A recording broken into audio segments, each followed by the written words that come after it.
Alors, quelle est l'invention qui a vraiment lancé l'histoire de l'humanité?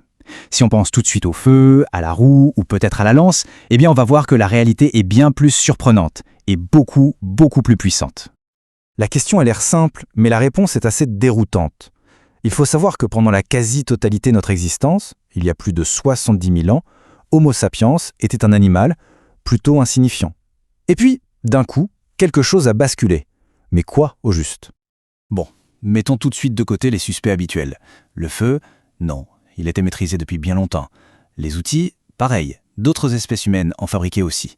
En fait, l'invention qui a tout changé, ce n'est pas un objet matériel, c'est une révolution invisible.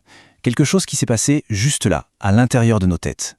Pour bien saisir l'ampleur du truc, il faut prendre un peu de recul. L'histoire de la vie, la biologie, ça a commencé il y a des milliards d'années. Mais l'histoire des civilisations, elle, ne commence qu'il y a 70 000 ans avec ce qu'on appelle la révolution cognitive. C'est vraiment là que tout démarre. Ce virage soudain, c'est la clé de notre énigme. Mais, avant de révéler la solution, il faut bien comprendre le problème. Un obstacle fondamental qui bloquait non seulement les premiers humains, mais en fait toutes les espèces sociales de la planète. Imaginez une troupe de chimpanzés. L'ordre social, ça fonctionne parce que tout le monde se connaît personnellement. Chacun sait qui est son allié, qui est son rival, qui est le dominant.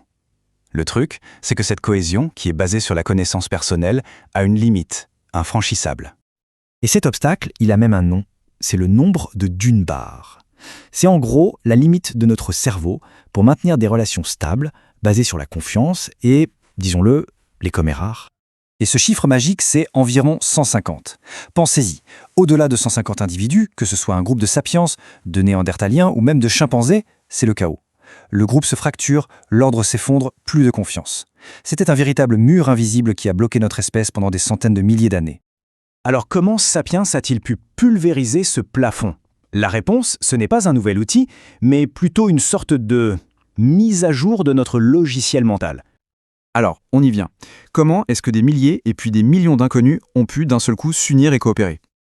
La voilà, l'invention la plus puissante de tous les temps, notre capacité à parler de choses qui n'existent pas. Notre langage, il n'est pas seulement descriptif comme celui des autres animaux. Non, nous sommes la seule espèce capable de créer et de partager des histoires sur des mythes, des dieux, des nations ou sur des concepts aussi abstraits que l'argent ou les entreprises.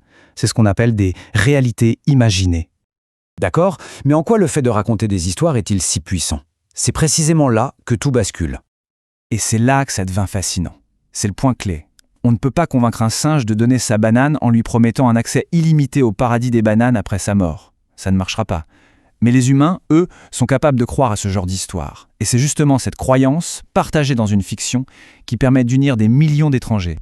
Concrètement, comment ça marche? Eh bien, des millions de personnes qui ne se sont jamais vues peuvent construire une cathédrale si elles partagent la même foi. Elles peuvent faire du commerce à travers le monde entier si elles croient toutes en la valeur de l'argent. Et elles peuvent collaborer au sein d'une même entreprise qui n'est au fond qu'une fiction légale. L'argent, c'est sans doute l'exemple le plus parfait de fiction collective. Ce n'est qu'un bout de papier ou juste un chiffre sur un écran, mais parce que des milliards de personnes sont d'accord pour dire que ça a de la valeur, eh bien, ça fonctionne. Prenons un exemple tout simple. Dans un système de troc, pour échanger des pommes contre des chaussures, il faut trouver un cordonnier qui a absolument besoin de pommes. C'est hyper inefficace. La fiction de l'argent, elle, résout ce problème. On vend ces pommes à n'importe qui contre de l'argent, puis on utilise cet argent pour acheter les chaussures. C'est un système de confiance universel, mais basé sur une pure invention. C'est la même logique pour le droit. Une entreprise, ça n'existe pas physiquement, on ne peut pas la toucher. C'est une histoire qu'on se raconte collectivement, une fiction légale, qui peut pourtant posséder des biens, signer des contrats et employer des milliers de personnes. Bon, alors comment tout ça se connecte? Comment cette capacité à inventer des fictions nous a fait passer du règne hyper lent de la biologie à celui ultra rapide de la culture? L'évolution génétique, c'est incroyablement lent, ça prend des millions d'années. Mais avec les fictions, on peut réorganiser toute notre société en quelques décennies, parfois même en quelques années. Il suffit de changer l'histoire qu'on se raconte. En fait, l'histoire, ce n'est rien d'autre que le récit des changements de nos fictions collectives. La Révolution française, par exemple, n'a pas été causée par une mutation de notre ADN, mais par un changement d'histoire. On est passé de la fiction de la monarchie de droit divin à celle des droits de l'homme. C'est ce mécanisme qui a absolument tout créé, de Babylone à Wall Street. Au final, le secret de notre espèce ne se trouve ni dans nos mains, ni même dans notre cerveau individuel. Il est dans notre capacité unique à tisser ensemble des toiles de sens partagés. Et tout ça nous laisse avec une dernière pensée assez vertigineuse. Si on a bâti notre monde sur des fictions et qu'on est en train d'acquérir le pouvoir de modifier notre propre biologie, notre propre conscience, alors la question la plus importante, ce n'est plus « que voulons-nous devenir ?» La vraie question devient « que voulons-nous vouloir ?» Si on peut programmer nos désirs, lesquels devrait-on choisir ? C'est une réflexion super profonde qui montre à quel point les fictions qu'on invente aujourd'hui vont déterminer non seulement notre futur, mais carrément la nature même de l'humanité. De quoi méditer en effet.